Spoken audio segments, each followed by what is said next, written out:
முதலமைச்சர் ஜெயலலிதாவின் வருகையை ஒட்டி பலத்த பாதுகாப்பு ஏற்பாடுகள் அங்கு செய்யப்பட்டிருக்கின்றன. தற்போது டெல்லி விமான நிலையத்திலிருந்து தமிழ்நாடு இல்லத்திற்கு செல்லும் முதலமைச்சர் ஜெயலலிதா அங்கு ஓய்வெடுக்க இருக்கிறார். அதன் பிறகு 4:30 மணி அளவில் பிரதமரை சந்திக்க புறப்படுகிறார். முதலமைச்சர் ஜெயலலிதாவை வரவேற்பதற்காக அவ்வழி நெடுக அதிமுக தொண்டர்கள் மற்றும் எம்பிக்கள் அங்கு கூடி நிற்கின்றனர். அந்த காட்சியை நாம் பார்த்துக் கொண்டிருக்கிறோம். பிரதமரை 7 ரேஸ்கோர்ஸ் இல்லத்தில் உள்ள அவரது இல்லத்தில் சந்திக்கும் முதலமைச்சர் ஜெயலலிதா 32 பக்கங்களை கொண்ட கோரிக்கை மனுவை அளிக்க இருக்கிறார். இது தொடர்பாக சலீமிடம் கேட்கலாம். சலீம், இப்ப சொல்லுங்க, அவங்க அங்க வந்தடைஞ்சிருக்கிறாங்க. இப்ப அவங்களோட நிலவரம் எப்படி இருக்கு, அதை பத்தி சொல்லுங்க. விமான நிலையத்தில் மிகவும் கோலாகலமான வரவேற்பு அப்படின்னு சொல்லணும். இங்க சிஏஎஃப் அதாவது பணியில இருக்க பாதுகாப்பு வீரர்கள் என்ன சொல்றாங்க அப்படின்னா, அதாவது நிறைய முதலமைச்சர்கள் வந்திருக்காங்க டெல்லிக்கு, ஆனா இப்படி ஒரு பிரம்மாண்ட வரவேற்பை எந்த முதலமைச்சரும் பெற்று நாங்கள் இதுவரை பார்த்ததில்லை அப்படின்னு சொல்லிட்டு இங்க இருக்க போலீஸ் நமக்கு தகவல் சொல்றாங்க. அங்க நீங்க ரொம்ப தெளிவாக பார்க்கலாம், முதலமைச்சருடைய வாகனம் அந்த கான்வாய் அங்கே சென்று கொண்டிருக்கிறது. அதிமுக தொண்டர்கள் அங்கே குழுமியுள்ளார்கள், அதிமுக கொடி பிடித்துள்ளார்கள்.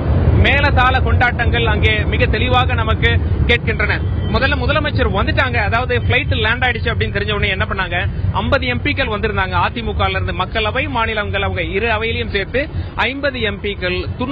அதாவது துணை சபாநாயகர் திரு தம்பிதுரை தலைமையில் இங்கே அணிவகுத்து நின்றார்கள். முதல்ல திரு தம்பிதுரை தான் நின்றார், உளவுத்துறை அதிகாரிகளும் நின்றார்கள். முதலமைச்சரின் கார், அதாவது இது விவிஐபி என்ட்ரன்ஸ் அப்படின்னு சொல்லி சொல்றாங்க, விவிஐபி நுழைவாயில். முதலமைச்சரின் கார் இங்கே வரும் பொழுது முதலில் தம்பிதுரை அவர்களை வரவேற்றால், பிறகு எம்பிக்கெல்லாம் கையில் பூங்கொத்து வைத்திருந்தார்கள். பூங்கொத்தை கொடுத்து முதலமைச்சரை வரவழைத்தார்கள். அதாவது வரவேற்பு பிரம்மாண்டமா இருந்தது அப்படின்னு சொல்லலாம். இன்னும் கூட நீங்க அங்க பார்க்கலாம், கார் பின்னாடி எத்தனை பேர் ஓடிட்டு இருக்காங்க அப்படின்னு சொல்லிட்டு. இந்த இடமே திருவிழா போல் இருந்தது, கூட்டம் மிக அதிகமாக இருந்தது.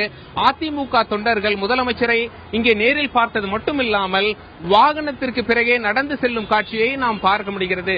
இங்க அதாவது நார்த் இந்தியால டியூட்டில இருக்க போலீஸ்காரர்கள் என்ன சொல்றாங்க அப்படின்னா, மிகவும் பிரம்மாண்டமான வரவேற்பா இருக்கு, எந்த மாநிலத்து முதலமைச்சருக்கும் நாங்களே பார்த்ததில்லையே அப்படின்னு சொல்லி ஒரு பெருமிதத்துடன் ஒரு அதிர்ச்சியுடன் நம்மளிடம் பேசிக் கொண்டிருந்தார்கள். இப்பொழுது முதலமைச்சர் இங்கிருந்து நேராக தமிழக அரசில் அதிகாரப்பூர்வ இல்லம் இருக்கிறது, தமிழக அரசின் இல்லம், அங்கே செல்கிறார். அங்கே சிறிது நேரம் ஓய்வெடுக்கிறார். அங்கே மத்திய அமைச்சர்கள் பொன் ராதாகிருஷ்ணன் மற்றும் நிர்மலா சீதாராமன் அவர்கள் முதலமைச்சரை சந்திப்பதாக தகவல் இருக்கிறது. சற்று நேரம் ஓய்வெடுத்துவிட்டு 4:45 பிரதமர் நரேந்திர மோடி அவர்களின் இல்லத்தில் பிரதமர் நரேந்திர மோடியை சந்தித்து பேசுகிறார்.